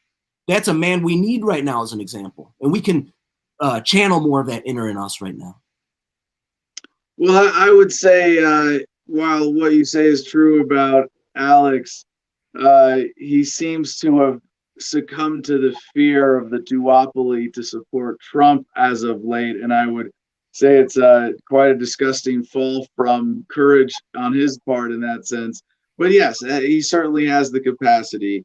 And I would think in terms of standing up against the mob today, my most recent experience is going to Walmart and not wearing a mask or having one even on me specifically. Well, I think I have a bandana on usually, I mean, I wore a mask before it was cool because I used to. I mean, I wear a mask when I'm by myself doing yard work and kicking up dust and sawdust and shit like that. You know, I cover my face.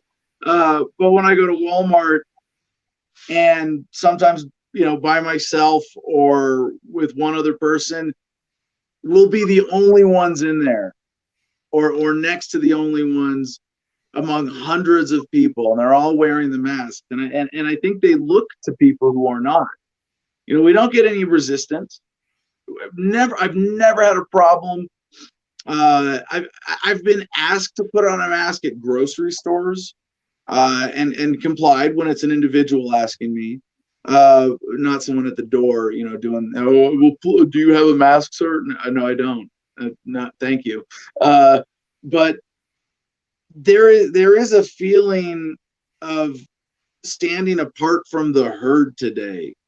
And I mean, I kind of want to get into, you said so many more beautiful, inspiring things there, especially the stuff about me, obviously. But the efficacy of the masks. If someone says, but Alan, you know, we needed the masks to flatten the curve, what's your response? That didn't work. The masks don't work. We've known that the masks don't do that.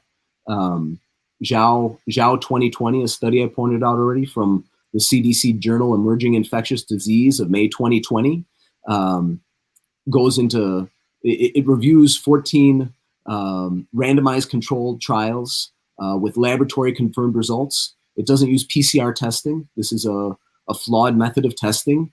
As has been pointed out over and over again this year, it uses good testing. These are gold standard studies. They said, Zhao said, COVID-19 looks very serious. We need to stop looking at the talismans, the amulets. We have to stop with the superstition. We need to figure out what is, we need to figure out what's the science saying. And Zhao does this. And Zhao goes so far as to say, hey, washing your hands for COVID, it's not doing anything, folks. It might prevent a gastrointestinal disease that could be a secondary infection. Zhao covers a lot of territory and says, listen, we got to do the things that work, and we got to stop with this idea that a mask works. Then goes. Hold on to the hand washing thing, Alan. This is something I genuinely had not heard, though. Is this? I mean, I'm a bit of a germaphobe, and I used to before Corona or Karina, I was, you know, like a little above average germophobia, and now I'm like way below average. But that's like I like that people are more germ conscious to me. That's a good thing. If you and we covered the story last week that Americans are actually fucking up their hands by washing them and using too much it's just like, yeah, for a significant portion of the population, it's manically overdoing it. But I have not heard any scientific refutation of the idea that you can transmit a disease like this through physical contact and touching your face, and that washing your hands then makes sense as a preventative. Are you saying that now, like scientifically, they have proven that for COVID, hand washing isn't even relevant? So there's issues like your hands should be sterile when you're putting on a face mask. There's no question there. And Zhao goes into things like, hey, and tell me if you've ever seen anyone follow the protocol that should be followed in that is followed in any kind of study where they're trying to prove efficacy of face masks. Your hands should be sterile. The face mask is one use only. The face mask should be clean when it goes on your face. If you touch your nose and mouth while wearing the face mask, that face mask has to be changed. If the face mask gets moist, the face mask should be changed. So people don't follow this. It's not. No one can even pretend that a face mask hanging from your rearview mirror that has been used for 3 weeks is efficacious. So there's value to washing your hands, but the idea that the act of hand washing reduces on its own is to reduce COVID transmission. This certainly needs far more study for someone to conclude that it reduces COVID transmission. specifically on the area of placing a face mask on, it makes a face mask less efficacious if your hands are dirty. Right. But no, the idea is, I mean, you're getting gastrointestinal illnesses from your hand is the major reason we wash our hands. We wash them after we use the bathroom, right? That's an important time to wash your hands. Sometimes. Yeah, sure. For the true germaphobes among us. Okay, so a couple more devil's advocate questions here about masks. Adam, this doesn't even go into the microbiome of the body, which we so poorly understand. What you're doing to your own the own defenses, your natural defenses on your hands, in your gut, when you wash them so much, when you're around sanitizer so much. Yeah, no, it's going to be interesting to see a lot of the long-term effects of this as we see little waves and trends over the next few years. But just a couple more devil's advocate questions for you here, Alan.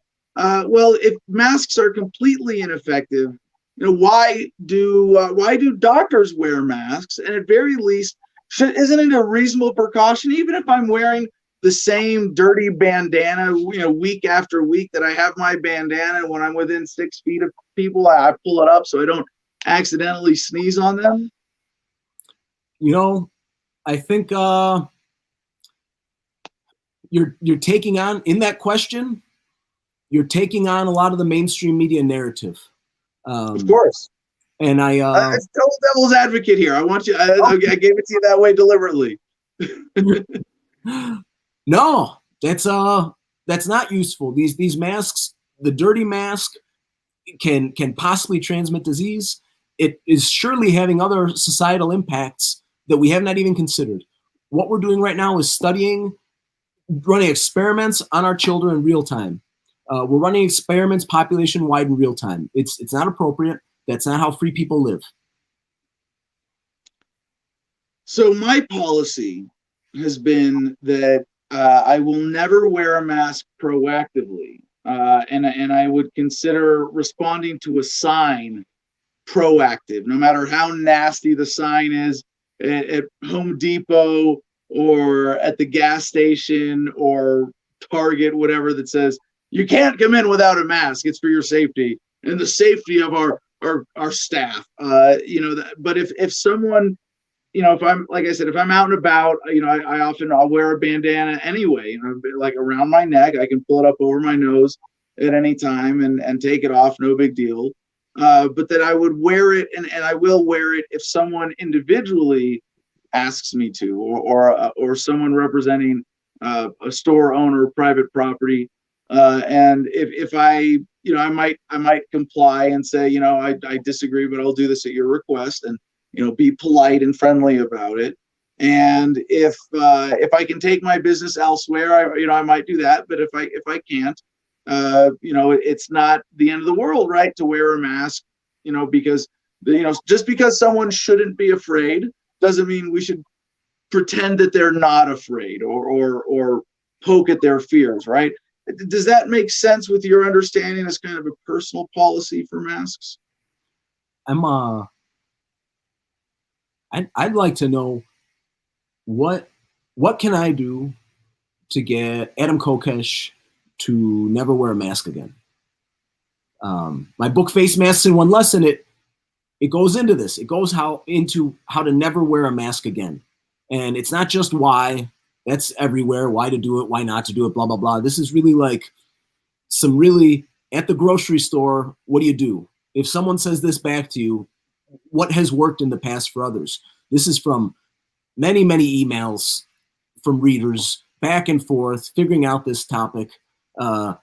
If you're called to jury duty, what do you do about a mask? What can you do to not go masked to jury duty? And what do you do at the dentist office? And what do you do on an airplane so you never have to wear a mask again? And school, work, things like this. And this is, what do I have to do for you, Adam, to say, maybe it is a big deal, this mask. Maybe I shouldn't be doing this. Okay, well, there's one next step of resistance that I've had, because this is when it gets to an individual asking, and I sometimes say, well, I don't think like, if I was in your home and you said, like, I don't want to say I'll never wear a mask again, because even pre-COVID, if someone said, "Hey, in order to come hang out with my grandma, you got to wear a mask because she's got some immune thing," I'd be like, "Oh, all right," you know. So I don't want to be that not quite that absolute about it. But I would like to be better at the kind of verbal jujitsu and an application of my rights, or declaration or assertion of my rights in those situations. So I've noticed that in a lot of situations, and I do this if I'm not in a hurry, or if there's some other reason, but I'll say, "Oh, I don't need to wear a mask. I have a medical exemption." And that works most of the time. But occasionally they'll say, "Okay, well then get out of the store and we'll serve you at the curb." Mm-hmm. And I'll say, "Well, then I'll take my business elsewhere." Mm-hmm. But I haven't flown yet since coronaphobia started, and my wife and I have a delayed honeymoon to Hawaii coming up. And I wonder, and Hawaii's some of the worst, and we got to get tests before we fly. It's this whole other hoop you got to jump through. And if they say, "Hey, if you don't have a piece of paper that says you tested negative, you're not getting on the plane," well, I'm going to show up with that piece of paper. I'm not going to show up and try to, risk, well, does my Jedi mind trick work? Does NLP work? Well, sometimes it does. Sometimes, no, I'm not going to put my honeymoon at that risk. And if the airline says, "Oh no, you can't come in the airport without a mask," if security is there and saying, "No, you can't come in the airport without a mask," well, I have a medical exemption. If that doesn't work, then what? And so in those situations, I don't know, and I would like to get better. So what's your advice for that next level where you do have to say, no, I have a medical exemption, and because that's private, you can't ask me. Mm-hmm. Other than that, I don't know what to do when that fails. And what you said about the curb, that's a great opportunity to say, well, can I speak to someone else, or to push back and to say, well, I would like that. That'd be a lot easier for me to just wait at the curb, but I just don't know what you guys have, so I can't really tell you exactly what I want.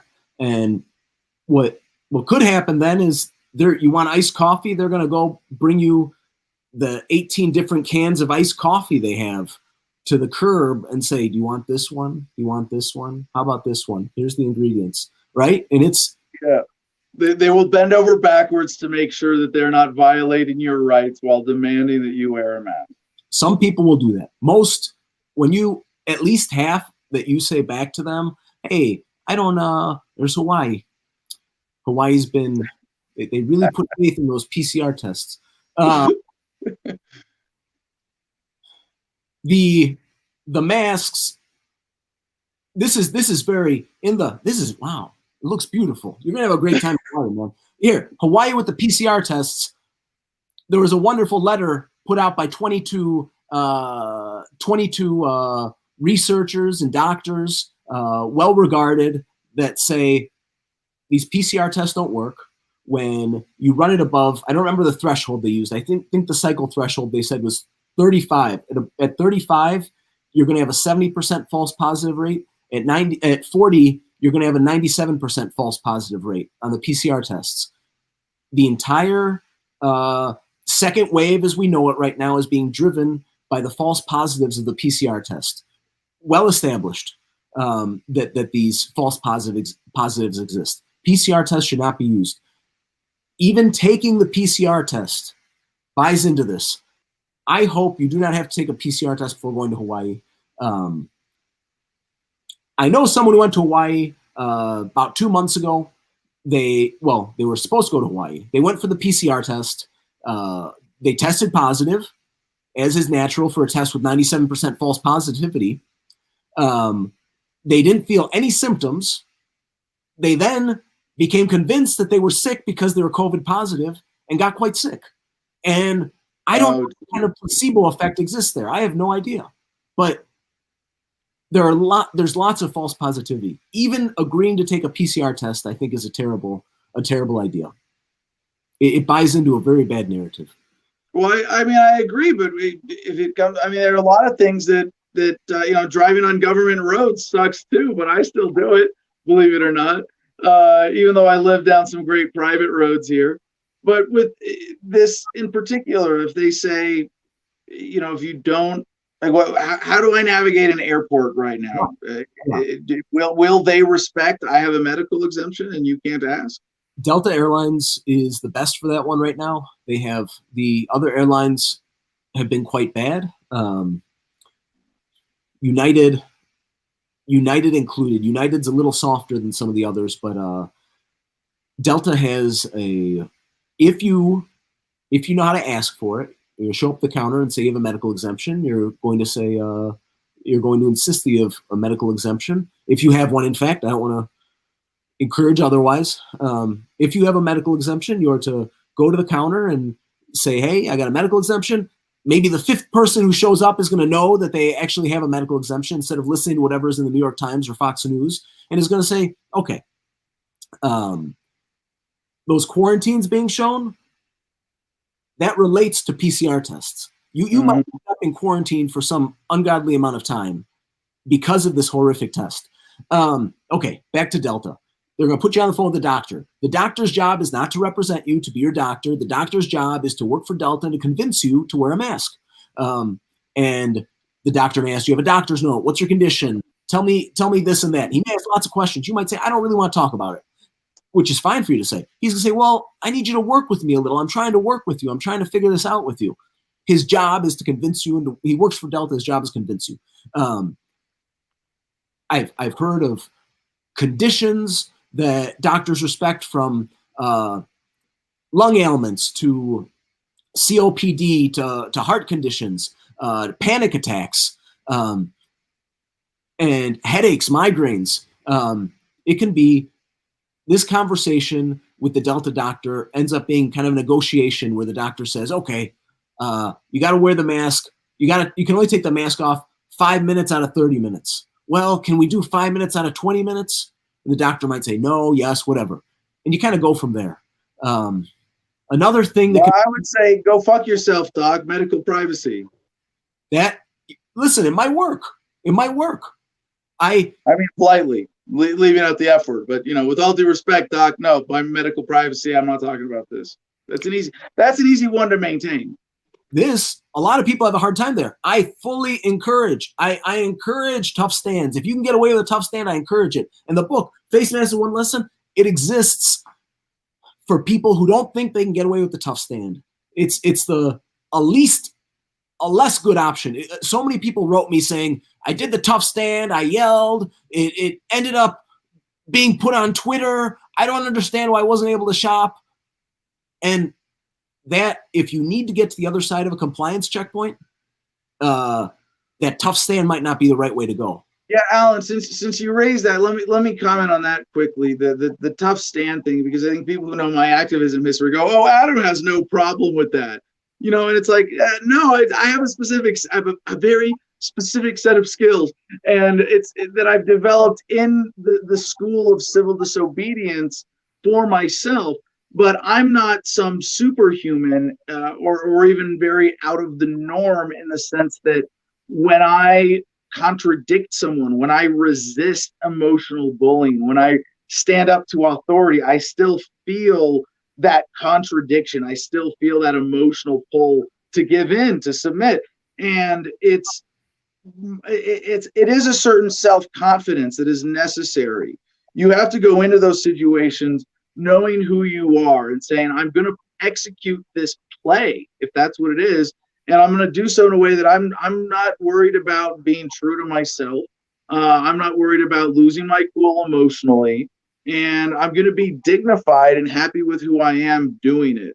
And then you don't end up in any embarrassing video. You're just doing that thing that is right. And I do give in a lot of times, in personal conversations. This is how human beings interact. This is how they exploit us with the language, the propaganda, the emotional manipulation of government. So to go back to the TSA analogy, means very useful here in this sort of new world dystopic reality of tyranny with these seemingly petty mechanisms of widespread social manipulation in order to control bigger dynamics and impose a much bigger racket. Government doesn't really give a fuck about TSA airport security policy. They really don't give a fuck whether you wear a mask or not.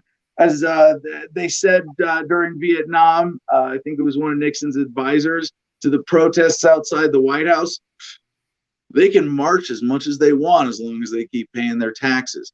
And that's the bigger point. And so staying on top of that what is the effective, appropriate way for you to resist is so important. What is your contribution to freedom going to be? And with the TSA, when they started doing the body scanners, I went through in my underwear once. Like that was the protest back then. That was all right. You're gonna look at me naked. Fuck you. I'm gonna go through effectively naked. I'm gonna wear skin tight underwear, and I'm gonna walk through as much as I can, maintaining my that assertion. Excuse me for the lighting there.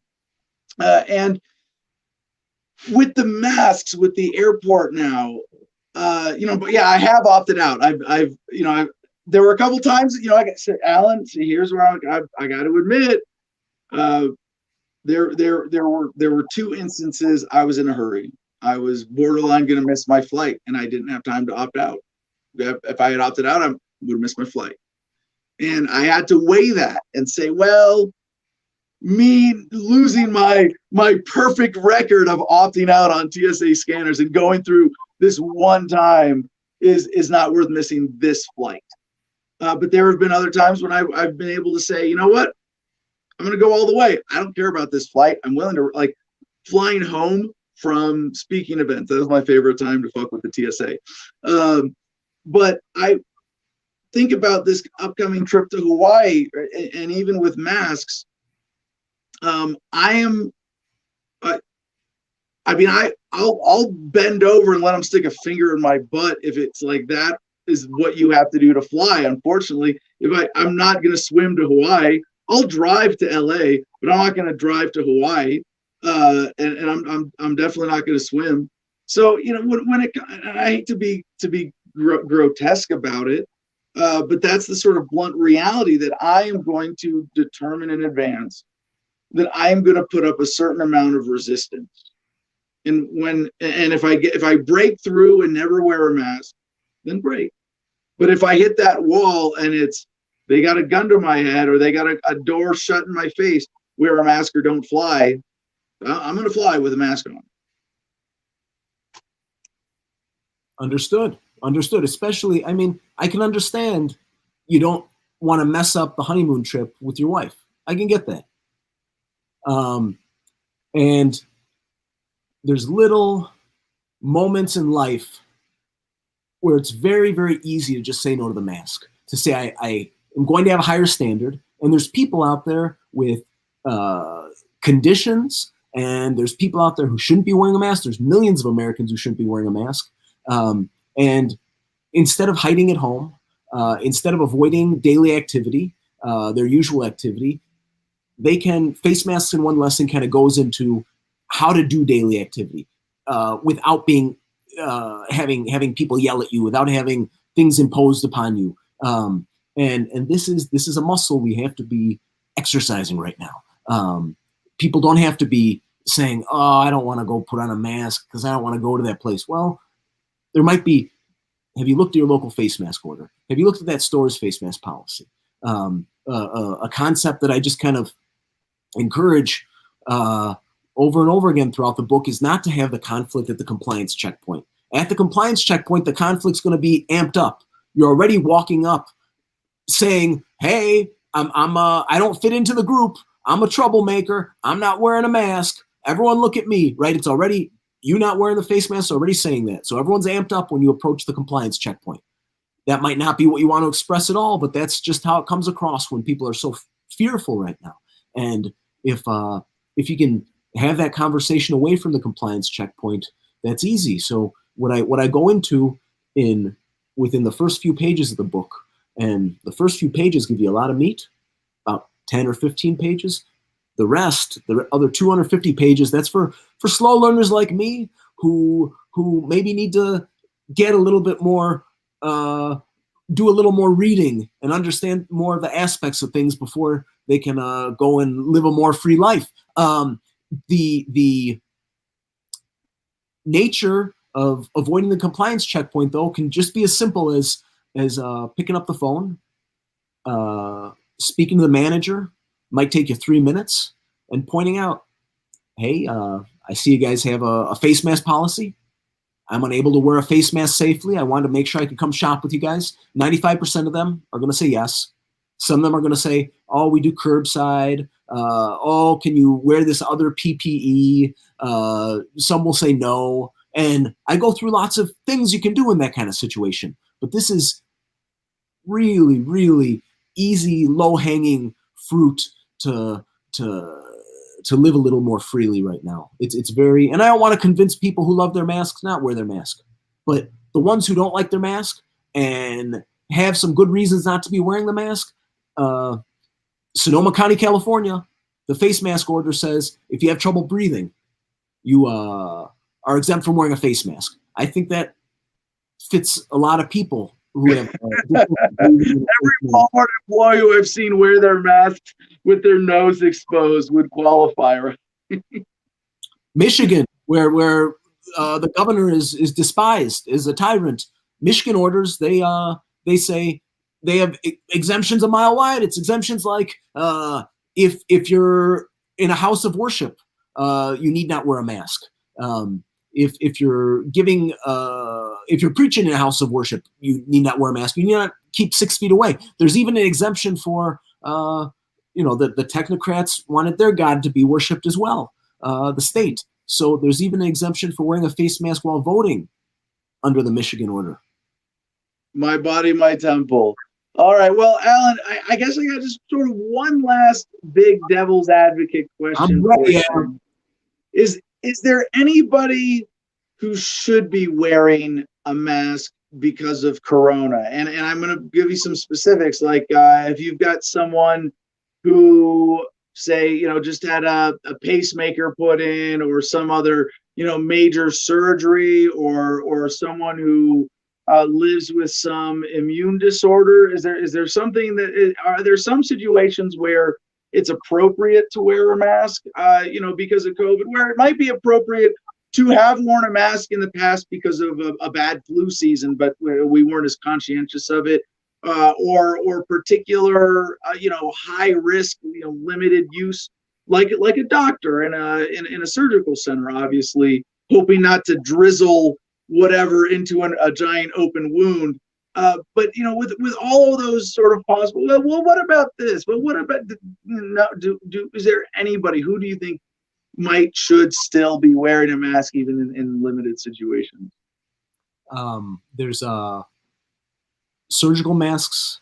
I'm going to separate from N95 respirators, which have all the same kinds of limitations around hygiene around the use, but additionally they have the issue of needing to be fit tested, or P2 respirators, or more serious respiratory equipment. This is, if there's serious need, if there's serious worry, no one should be pretending that this surgical face mask over your face, or holding a handkerchief over your face, or wearing a bandana or a neck gaiter. Like, this is nonsense. There might be, you should maybe be in a bubble if you're in certain situations. But don't pretend your 3-month-old dirty neck gaiter does anything. It may be causing worse. And don't be noble saying, oh, I'm saving the world with my neck gaiter. I'm saving the world by being obedient. This is not what's happening. You're lacking in courage at that moment. Do the things that work. And that might be the governor of Illinois. I like using the heft of my body. I like lifting. The governor of Illinois works? The governor of Illinois has a little extra heft on his body. During COVID, we learned very clearly what works and what doesn't work. And there's things like obesity put you at far greater risk. Age put you at far greater risk. You can't change your age. Diabetes put you at far greater risk. So the governor of Illinois, he's so into lockdowns, which aren't working. He's so into the face masks, which aren't working. Governor Pritzker, if he wants to stop the spread, if he wants to slow the spread in his own way, he could do what I did this year and lose a few pounds. That's what lots of people should be doing. We should be looking at our diet. Are we eating too much sugar, which hit our immune system in a negative way? Right? Are we going outside? Are we getting sunlight? Are we getting fresh air? Yeah. Lots of work. Yeah, no, Alan, I think that's a perfect note to end on, to give people that better perspective and remind people that at best, this is a huge misdirection of energy and attention for something that might have at best a marginal health benefit. That if Americans put as much thought into diet and exercise as we have into masks and lockdowns and government legal shutdown, whatever COVID response policy, we would be far healthier, even if we just said we're not going to do anything in response to the virus and let it take its natural course. It's pretty sad to be able to say that now. Not even looking at the suicide, depression, all of the other, the sedentary lifestyle consequences for Americans who are spending more time sitting than ever before. That if we just, hey, diet and exercise. Yeah, no shit. Diet and exercise. Back to fucking basics. You want to be healthy? No, none of this stuff matters compared to diet and exercise. And I hate to fat shame, but we're not fat shaming the governor there. We are hypocrisy shaming him, which is a lot more appropriate. So, Alan, what would you like people to know to be able to contact you or get a hold of you or see more of your writings? And the best way for people to get your book, Face Masks in One Lesson. By the way, love the nod to Hazlitt there. Hey, thank you. Thank you for noticing that, Adam. I write quite a bit these days on LouRockwell.com. Some of the content of the book is there. You don't have to buy the book if you want to learn more about these things. Just search for me there, and you'll find quite a bit about the topic there. If you want to buy the book's about $20, and it is far more information than you would even have imagined on this topic. Helpful tip after helpful tip after helpful tip over and over again, plus a little bit of encouragement and philosophy, and you will feel inspired. I have no question about that after reading Face Masks in One Lesson. No question. Awesome. Thank you so much, Alan. Greatly appreciate it. Thank you, Adam. All right, man, I'm not sorry about that interview going a little longer than planned today. I hope that was a lot of fun. Now, we have just 7 minutes left in the program, so let's get Comment Jim Freedom back up here and check in with the audience before we get to a double dose of good news. We've got a good news story from today, a Good News Network, and Good News This Day in History. And that means that's all we're going to do. Hey, CJ, you want to play us out of the Corona block? Because that was it.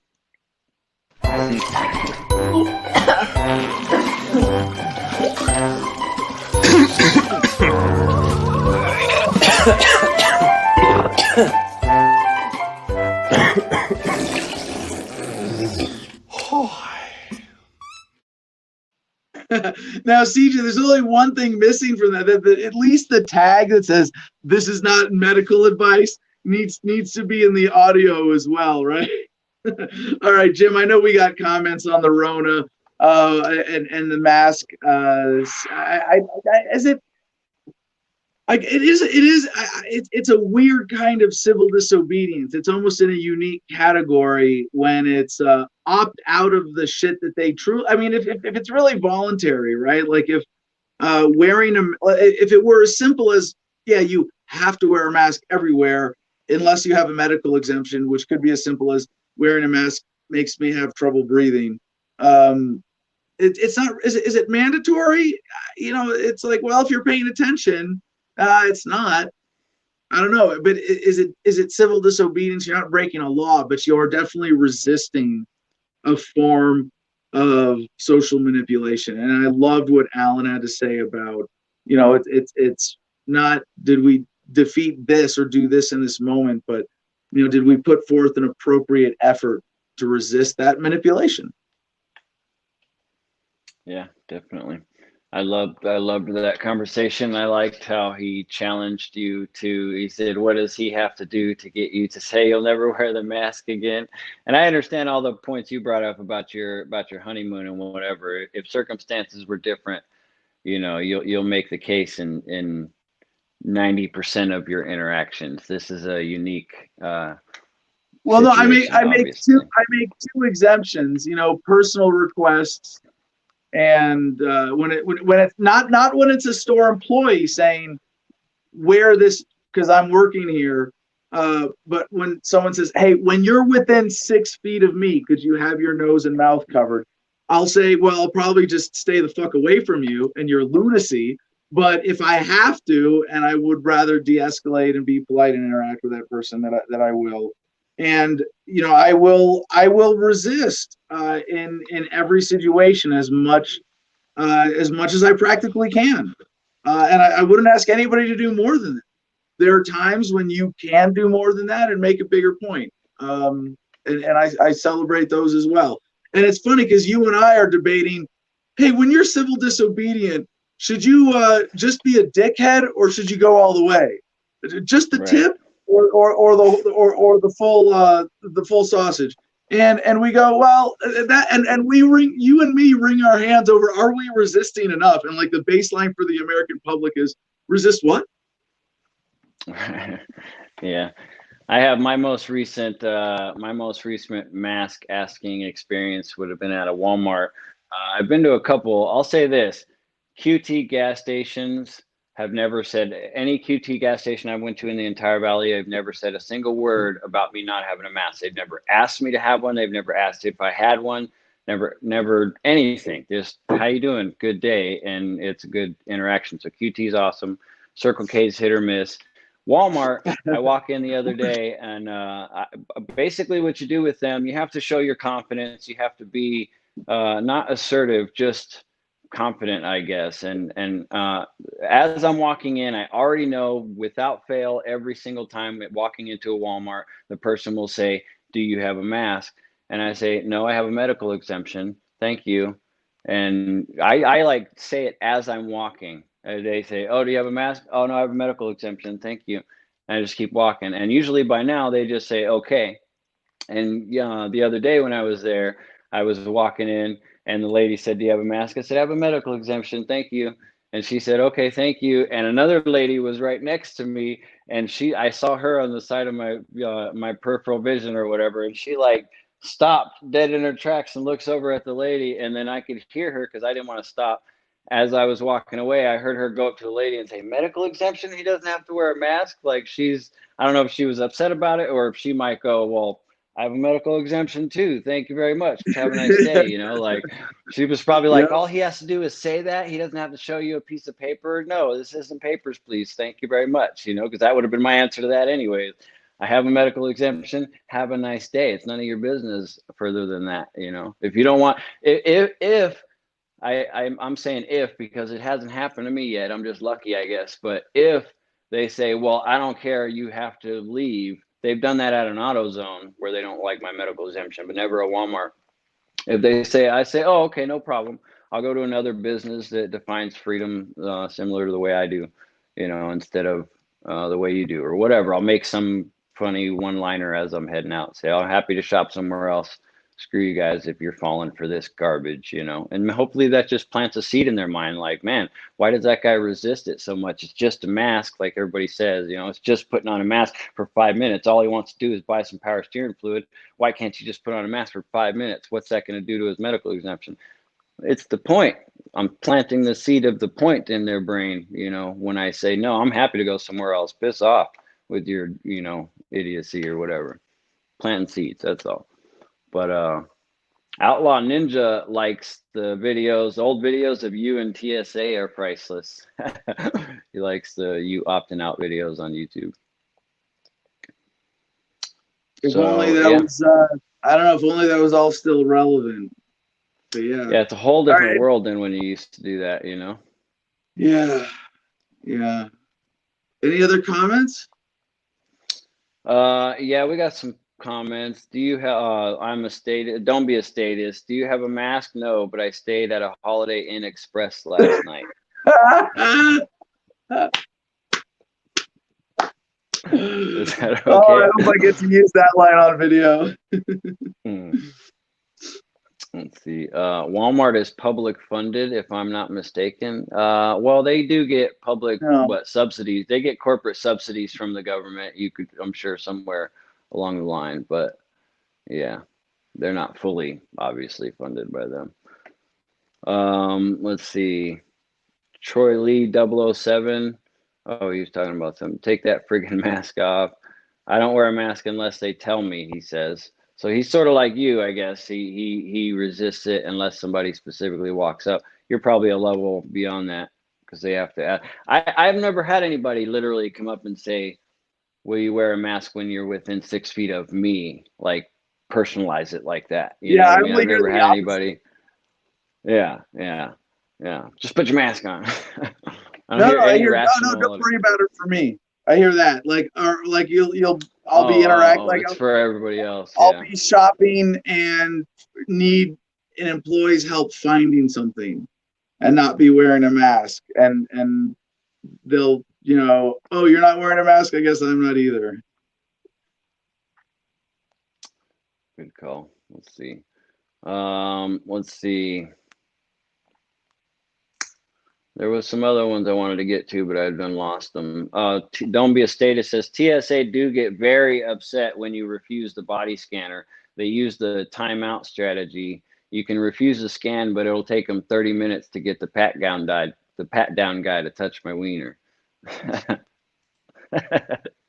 He just had to throw that. Imagine you're sitting on an airplane, and right before it takes off, you hear an announcement from the cockpit. Ladies and gentlemen, we are cleared for takeoff. We just need you to do one more thing in order for the plane to work properly.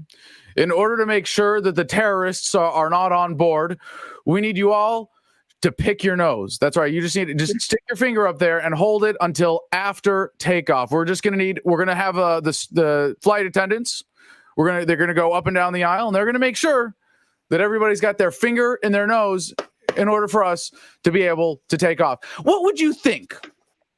Would that be good or bad for the airline's credibility? Would you feel more or less safe as a result? Well, believe it or not, the airlines do something just as effective at keeping you safe and ensuring the plane works properly as having you pick your nose or stand on one foot or dance around naked, or whatever else they might have you do as part of the theater that is flying in America today. No, you could update that with, or wear a mask, or show your vaccine card. I found the comment. I know we're over time, but I found the comment I wanted to bring up. I don't know if it helps or anything like that. Maybe they're referring to when you're going to the airport, but it's from Brian Fulmer on Facebook. He says, request to speak to their respiratory protection expert. They're called certified industrial hygienists, and they have a Hippocratic oath too. They can't lie to you regarding the masks. That's why they're not sought to comment on these matters publicly. Oh, there's a rule. Every airline has a number of them. Right. Well, yeah. Well, I mean, but he's saying take the chance of asking for that specific personnel that every airline has and just ask them about it. And if you can get the person that works at that airplace to say, okay, fair enough, you don't have to wear one. Go ahead and take this little piece of paper with my permission on it while you walk through our airport or something, Sounds like an unnecessarily complicated angle to play. I generally, what I have found, and this reminds me of, Mark Stevens' approach of disputing jurisdiction. Do you have proof that you have jurisdiction? Can you prove it? You got to hold that line and keep it really simple. No, I have a medical exemption. What order? Know what orders they're referencing in advance. And you go to the airport, and the airport in LA says, well, California order. Well, according to the California order, I have a medical exemption. If you don't know the order, you shouldn't be enforcing it. Yes, according to the Hawaii Travel Advisory, according to federal guidelines, I have a medical exemption, and hold that simple line and say no, you can't know about it, because that's my right under medical privacy to say I have a medical exemption and not tell you what it is. You don't have a right to know my medical situation. Right. Yeah. Well, I think he's suggesting that if you ask to speak to that person, you could ask them, is wearing a mask healthy for me? And if you can get them to say, no, you shouldn't be wearing a mask because they're not supposed to lie to anybody. I don't know. I didn't know if it would be an avenue worth checking or not. But we're over time, so let's get to some good news. All right, let's see. Do we have some producer note stuff? Okay, a couple more end artists. The show with Falcor's lip reading. By the way, CJ wanted to point out it was and still is on the books as a felony to wear a mask, and it'll be in public, obviously, in some states. Funny how that's never mentioned is, they're tricking everybody into committing felonies. All right, to the good news, and this is actually a piece of good news from 2 weeks ago that we missed from the main news stream at goodnewsnetwork.org. Deaths from terrorism reached 5-year low, falling for 5th straight year. Globally, deaths from terrorism fell for the 5th consecutive year in 2019, a 15% decrease from the prior year, continuing a positive trend.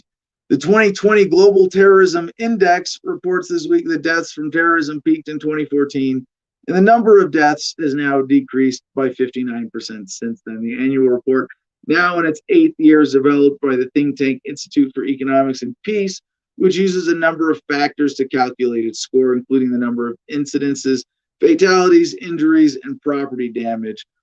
Unfortunately, this headline this study, I don't think reports on exactly how many of those terrorist attacks are government-sponsored terrorism or government-fabricated false flag terrorist attacks, and how many of them are, if truly organic, there really would be 3 categories: sort of government-caused, truly organic, and then completely government fabricated. And I think separating that is more important here. But at very least, that this is less of a thing than it ever has been, or it has been recently. Good news to celebrate. Governments not getting away with as much terrorism as they have in the past, unless you count mask terrorism and coronaphobia. Remember, coronaphobia. Yeah, be afraid. Be very afraid. All right, this is supposed to be good. I'm down. Did I say it again? All right. Good news on this day in history, December 14, 35 years ago today, Wilma Mankiller became the first woman to be elected chief of a major American Indian tribe, taking office as principal chief of the Cherokee Nation of Oklahoma. And there are plenty of status problems with that, but good news. On this day in 1911, Roald Amundson's exploration team became the first to reach the South Pole. On this day in 1977, Saturday Night Fever premiered, starring a young John Travolta. On this day in 1979, The Clash released London Calling, an album mix of punk, reggae, rockabilly, ska, New Orleans R&B, pop, lounge, jazz, and hard rock, which was ranked number 8 on Rolling Stone magazine's list of 500 greatest albums of all time. On this day in 1995, the Dayton Accord was signed by leaders of Bosnia, Serbia, and Croatia, ending the bitter 3-year Bosnian War. That definitely good news. On this day in 1988, President Bill Clinton watched as hundreds of Palestinian leaders renounced a call for the destruction of Israel. Now, I don't know why this good news is through the lens of Clinton watched, because President Bill Clinton, as the start of a sentence, rarely ends in good news. But if he's watching and not doing anything, it's possible. On this day in 2004, the highest bridge in the world, the Millau Viaduct, was officially opened near Millau, France in 2004. And that's the good news for the day. And there's other important stuff. So don't forget to support the show. AdamVersusTheMan.com, Patreon.com/Adam versus the Man. $10 a month gets you Producers Club membership plus 15% off and free shipping on all your merch at the amazing AdamVersusTheMan.com store that CJ put together Don't forget to support our affiliate, cigarfederation.com, where Adam10 promo code ADAM10, all caps, gets you 10% off your order, and makethemdebate.com. With that, mwah, peace and love, y'all. Choose happiness and be excellent to each other.